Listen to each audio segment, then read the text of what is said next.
¿Cómo es posible que una de las multinacionales más poderosas del planeta, la famosa ITT, viera cómo todo su imperio en Chile se venía abajo? Bueno, pues en este análisis vamos a desgranar un artículo académico fascinante que explica justo eso.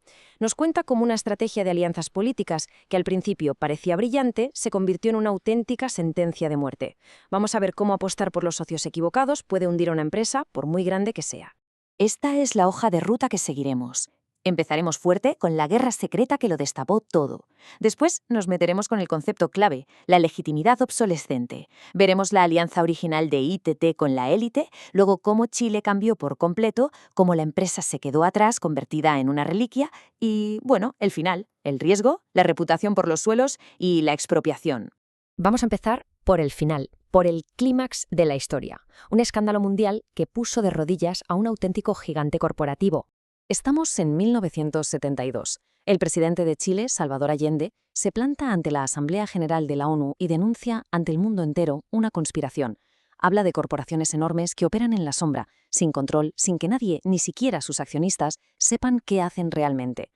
Y resultó que no se equivocaba. Poco después, una filtración de documentos internos de la propia ITT lo confirmó todo. La empresa había estado trabajando codo con la CIA para derribar a un gobierno elegido democráticamente. Imaginad la que se lió. Fue una tormenta internacional que, lógicamente, hizo añicos la reputación de ITT. Y aquí llegamos a la gran pregunta, la que explora el artículo. ¿Fue esta crisis algo que surgió de la nada? ¿Una mala decisión fruto del pánico? ¿O era en realidad el final que ya estaba escrito de una historia mucho más larga?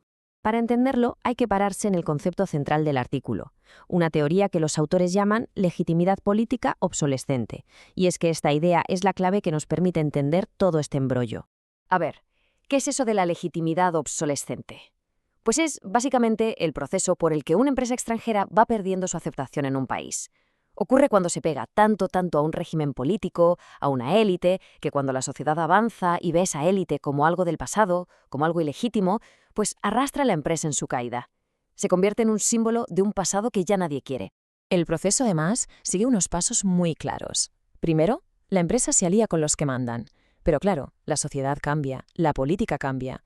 El problema viene en el paso 3. La empresa no se adapta, se queda anclada en sus viejas alianzas. Consecuencia, se convierte en un símbolo de ese pasado ilegítimo y pierde su propia legitimidad. El último paso es casi inevitable. Sin apoyos, se arriesga a perderlo absolutamente todo. Venga, pues ahora vamos a ver cómo esta teoría le encaja como un guante a la historia de ITT en Chile. Volvamos al principio. La estrategia de ITT al llegar a Chile fue de manual, un clásico. Se propusieron integrarse en la estructura de poder que ya existía. ¿Y cómo? Pues muy fácil. Llenaron su consejo de administración con la flor y nata de la élite tradicional y conservadora del país. Con eso se aseguraban protección y aceptación. Y la verdad es que al principio la jugada les salió redonda. Llegaron en un momento político ideal y a los 3 años firmaron un contrato de concesión que era un auténtico chollo. Les garantizaba una rentabilidad del 10%. Vamos, que tenían el negocio atado y bien atado. Pero es justo aquí donde la historia pega un giro. Mientras ITT estaba reforzando sus lazos con la vieja guardia, el propio país, Chile, estaba en plena ebullición, viviendo una transformación política y social enorme. Durante 4 décadas, el panorama político chileno se dio la vuelta por completo. El poder fue pasando, poco a poco, de la derecha de siempre a nuevos partidos que representaban a una clase media y trabajadora cada vez más fuerte. Fue un cambio lento, sí, pero imparable. Este gráfico lo ilustra a la perfección porque muestra una paradoja brutal. A la vez que el número de teléfonos crecía, lo que es bueno, es expansión, también crecía el cabreo de la gente.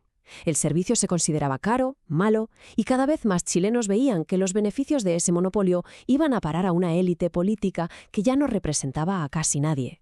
Y así llegamos al meollo de la cuestión. Lo que antes era el mayor tesoro de ITT, sus contactos con la élite, se estaba convirtiendo en su mayor problema, en un lastre.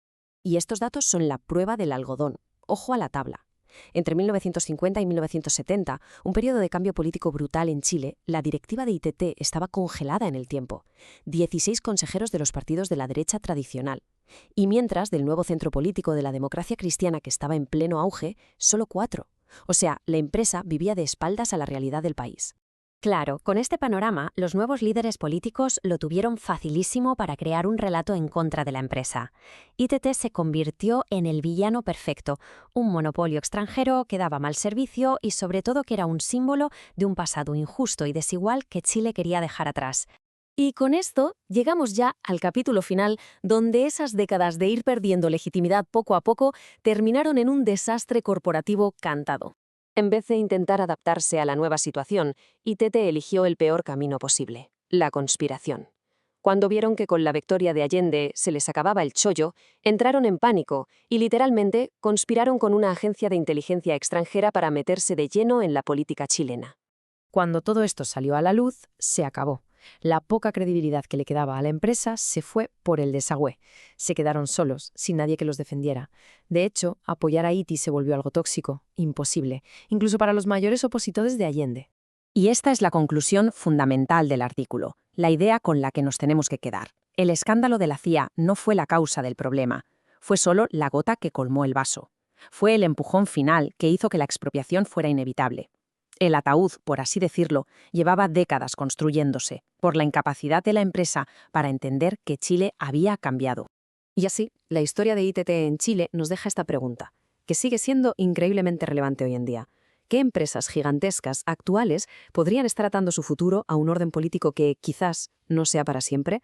Es una lección tremenda sobre lo frágil que puede ser una alianza entre el poder económico y el político, sobre todo cuando la sociedad decide que quiere ir en otra dirección.